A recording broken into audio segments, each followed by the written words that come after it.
Not only did they fire on this boat, that apparently the radar shots and the satellite shots showed that there were at least 2 survivors after the initial attack on this boat, 2 of them clinging to the side of the boat. Now, they're supposed to, if they can, rescue these people. They can be taken prisoner, whatever the case might be. But these guys didn't do it. They fired a second round and blew these guys to pieces. That's either a war crime, and there is no war, so it's not really a crime, or it's murder. It comes down to that. That's the debate. Well, is this a war crime or is it murder? It's murder. You're killing people. Welcome to the Bill Kelly Podcast, critical discussions in critical times. Here's your host, Bill Kelly.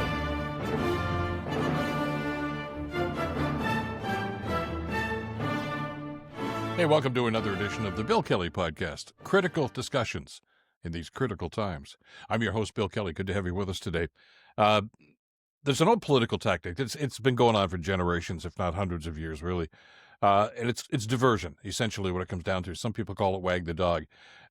Basically, what it means is when the shit hits the fan with what you're doing in government, this is what's happening in the States these days. Instead of having people concentrate on all the mistakes, you try to divert their attention to something else. And that's apparently what the Trump administration is doing now. And, here's why. I mean, the economy's gone in the dumper. It's the cost of living, the cost of groceries, the cost of gasoline, the cost of everything else is going up, not down, as Trump said it would on day one. Serving, the idea about stopping the war in Ukraine on day one has not happened. The peace plan in Gaza is falling apart, of course, as we speak. Everything this guy thinks that he's doing to try to improve things in the States has really just gone to hell. So what does Trump and his team do? Well, they've picked on Venezuela. And all of a sudden, Venezuela are the bad guys. And, there's the fleet is moving into the Caribbean right now. There's talk about armed insurrection, maybe an invasion of Venezuela. And part of that process is apparently the U.S., through Trump, has decided to start firing on fishing boats that they say are part of the drug cartel.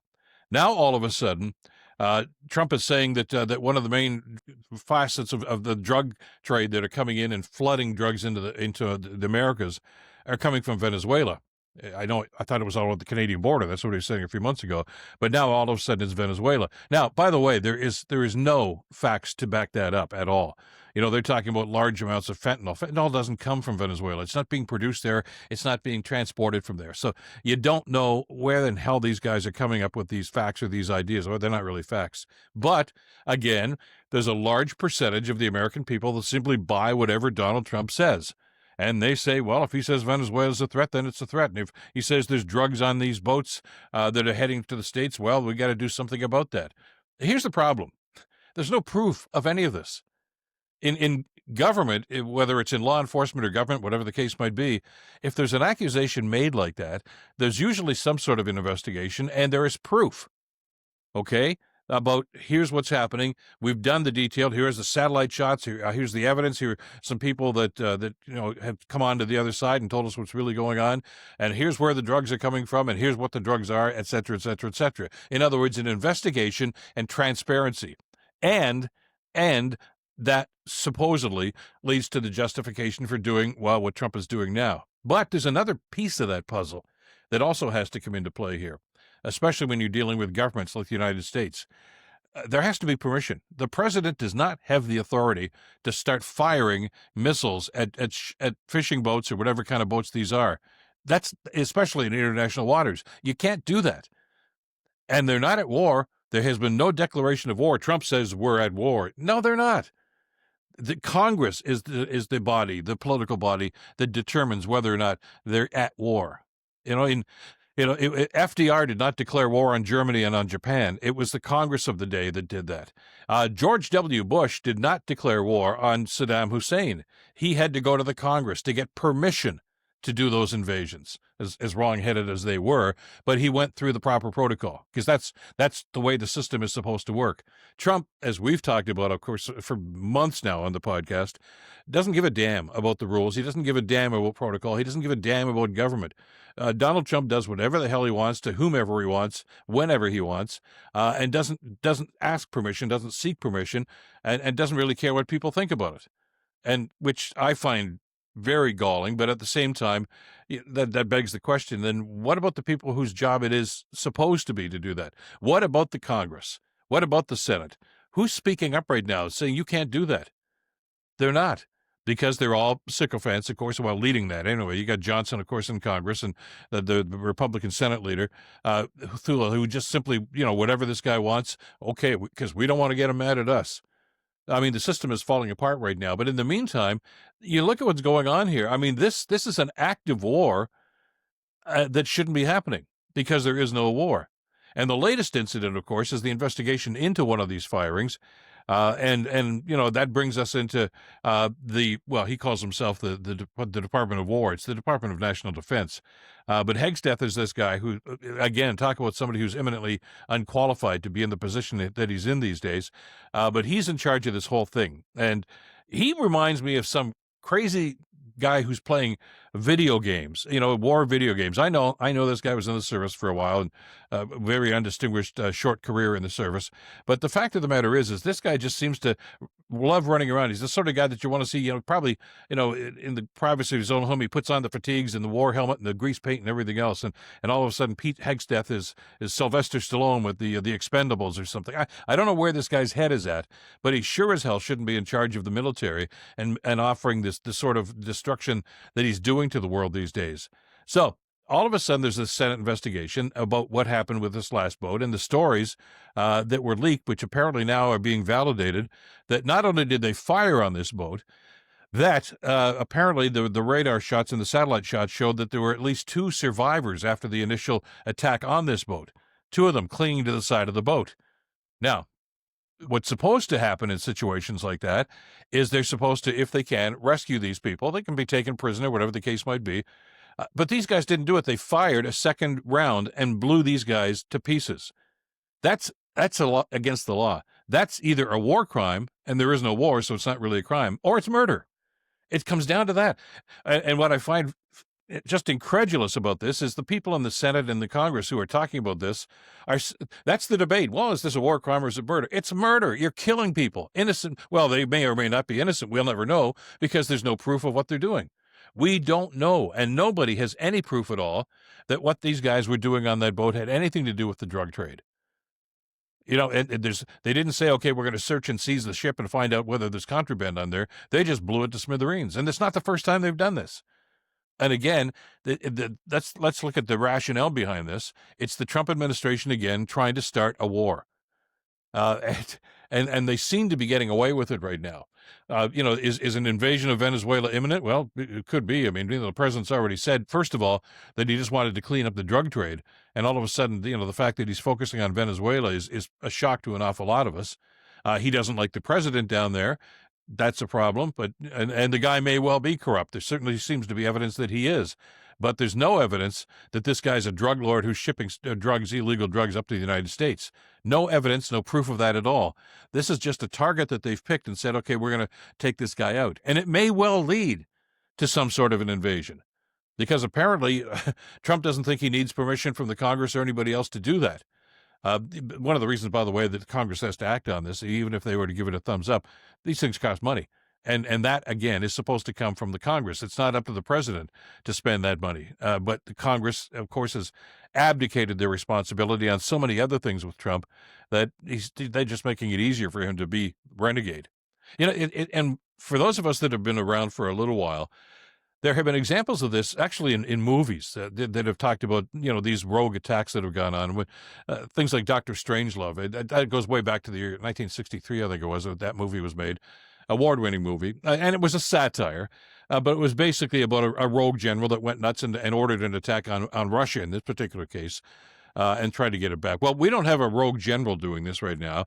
We have a rogue Secretary of Defense and a rogue president that is just off the map here and has just, well, I don't know. I'm not going to get into any assessment of his mental capabilities. I think those are self-evident, and I think they are with Hegseth as well. But these are the guys that are calling the shots right now. And the Americans are getting sucked into this now, whether they like it or not. So, I know that, and of course now, that it's coming clearer and clearer that second shot that blew these guys out of the water is either murder or a war crime.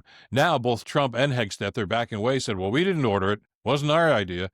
So they're trying to hang the admiral who was in charge of this operation, Admiral Bradley, hang him out to dry and said it was his call to do this. And he was well within his rights to do it, even if it was a crime. Well, no, it's not. If it's a crime, you're not supposed to do that. And that really kind of goes back to, remember the debate from last week, where a number of retired service people that are now in Congress, including Senator Kelly, Mark Kelly, simply said you can't do that. It's part of the oath that you sign on to when you become a member of the armed forces in the United States, is you swear allegiance to the Constitution, not to the president. And second of all, you are told right in that oath that you are not to obey an order that's illegal. And of course, Trump, when he saw that letter, said that these people are insurrectionists and they should all be hung, which I don't remember in my history lessons anyway, ever hearing an American president had called for the execution of people of Congress. But this is what this guy's doing and getting away with it now. It's an ugly, ugly mess that's happening. And the hearings that are going on in Washington right now, which are probably going to hang this admiral out to dry.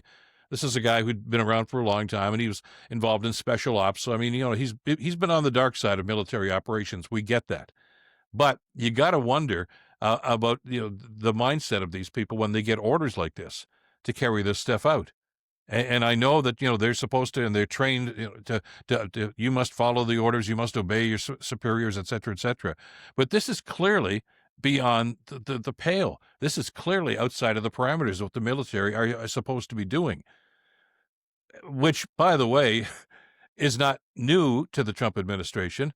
I mean, the fact that he's got National Guard and Army people, patrolling American cities, that's against the law, too. Yet they're doing it. When is this going to stop? Where is this going to stop? Do we continue? Does the American Army, Air Force continue their attacks on these boats? Does anybody say, wait a second here, show me that what you're accusing them of is actually happening? I don't see that. It's anarchy, really. And we were scared to death that this is the sort of thing that was going to happen during the Trump administration. And there were people that were raising red flags and said, don't give this guy another shot at the presidency because he's going to become unhinged. Well, he's unhinged. That's pretty much the way things are going these days. And the question now is just how far is this guy going to go? We were asking a while ago is who's finally going to stand up to this guy and say, you can't do this anymore. And right now, I don't see anybody anywhere in the American political system, Senate, Congress, whatever the case might be, that has the backbone to stand up and say, this has got to stop right here and there. The American people seem to be indicating that they've had enough of this. The public polling that has been done on this seems to indicate that they don't like what Hegseth is doing. They don't like what Trump is doing. They don't understand why Venezuela all of a sudden is being targeted like this.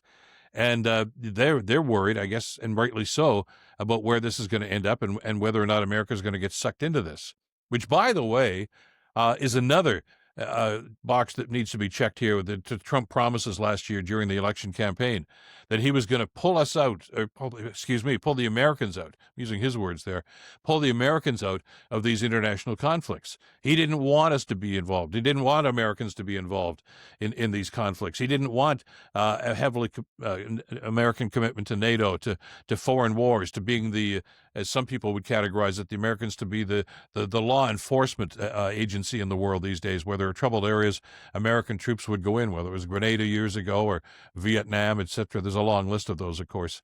He said, no, we're not doing that anymore. We're all going to be just worried about what's happening here and let the world deal with their own problems. Well, he's done quite the opposite here with these attacks on these ships and the saber rattling that he's doing right now with Venezuela. It's a precarious situation. And we don't know where this is going to go. And if it does happen, and if he takes it to that next level, who else gets sucked into it? Who stands up to this guy? I was watching the reaction to this, and the late night talk shows, the Colberts and the Jimmy Kimmels and everything are making a lot of hey about this, as they should, and I'm glad that they've got the guts to stand up and say something about this. But where's the political will to do something about this? Where's the outrage there? Because that's the only way, I guess, and the only platform that's going to have any sort of an impact on, if anything will, on Trump and his people as to what they're doing in this situation. And nobody seems to want to jump onto that platform and finally, put a stop to what's happening here. These are very dangerous times, and you've got a guy like Hegseth who's making these decisions, a guy like Kash Patel who's running the FBI right now, and basically doing whatever Donald Trump wants, and it's an abuse of the system, and it's not the way things are supposed to be. And I know if you watch whether it's CNN or any of the other networks, or even look at some of the social media posts on Blue Sky, Substack, anything else, expert upon expert have come on and given their 2 cents worth about this, and simply saying that, look, we're falling apart here. This is not the America that not just the founding fathers had envisioned, but that I guess the Americans themselves would want to see. And where do we go from here, and what's going to happen here? Well, when you put unqualified people and an unhinged president into the White House, it's everybody's worst nightmare. This is not just going to impact the United States, but obviously it's going to have far-reaching implications right around the world too. As to whether or not Trump is going to pay attention to any of that, who knows? And as we've said before, the MAGA people here who are supportive of him, no matter what he says, no matter what he does, are really the driving force behind this. Trump may come and go. Trump could be gone tomorrow. I mean, let's face it. This is a guy that's clearly in declining health, losing his faculties, and making these idiotic decisions. Even if somebody were to say enough is enough, it's time to get this guy out of office. You got J.D. Vance taking over. Would that be any better? No, of course not. And you've still got the MAGA movement, and the people that have supported Trump would simply shift their allegiance over to whoever's going to be sitting in the Oval Office after that. So it's a very tense situation. And as we've said, don't just listen to what they're saying. Watch what they do. Yeah, they're going to go through the charade, really, of these hearings. By the way, they're going to be closed-door hearings up on Capitol Hill when they start talking to Admiral Bradley and the other people that are involved in this to find out exactly what the hell's going on. So we may never hear the testimony, or we never hear the truth about this, or if we do, it's likely going to be redacted. That's what the Trump administration seems to do with any documentation that might put them in a bad light. So very dangerous times, and clearly it's of little use at this stage to say, well, we told you so. We said this was the sort of thing that was going to happen. That's done. Whatever's done is done. And yeah, our worst nightmares have come to pass in so many different ways here with the Trump administration. But the overriding question that we have to ask from our side of the border and from Europe and everywhere else in the world right now is, okay, America, what are you going to do about it? That's it for this edition of the podcast. Thanks, as always, for being with us. If you're watching on YouTube, great to have you with us. Please hit that notification bell and spread the word to others as well, would you please? And thanks to everybody for subscribing. We've had an awful lot of people jump on side in the last little while, and it's heartening to see that sort of support, because that enables us to continue the work that we're doing here on the podcast and to engage with you about some of these key issues. Thanks, as always, to Madeline Kelly for the great work putting this one together. Until next time, I'm Bill Kelly. Stay in touch and stay informed.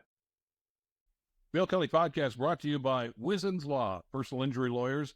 Listen, you didn't choose to get injured, but you can choose the right lawyer. Wizen's Law, 905-522-1102 or wizenslaw.com.